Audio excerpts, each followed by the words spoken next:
السلام علیکم۔ 25 نومبر کو کیا ہونے والا ہے؟ کراچی سمیت ملک بھر میں سخت ہڑتال کی کال، شہری ابھی سے تیاری کر لیں۔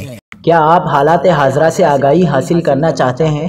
خبر کے پیچھے چھپے اصل حقائق جاننا چاہتے ہیں تو ابھی سبسکرائب کیجئے جلمل پاکستان کو اور ساتھ ہی گھنٹی کے نشان پر کلک کر دیں۔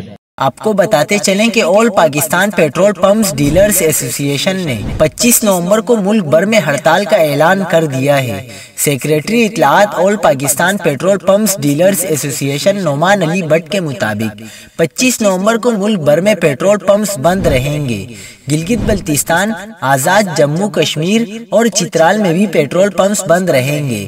ان کا کہنا تھا کہ حکومت نے ہمارے مطالبات تسلیم نہیں کیے۔ جب تک ڈیلر مارجن 6% نہیں کیا جاتا، حکومت سے مذاکرات نہیں ہوں گے۔ نعمان علی بٹ نے کہا کہ حکومت نے مطالبات تسلیم کرنے کی یقین دہانی کروائی تھی۔ حکومت کی یقین دہانی کے بعد 5 نومبر کی ہڑتال کی کال واپس لے لی گئی تھی، مگر حکومت نے یقین دہانی پر کوئی عمل درآمد نہیں کیا۔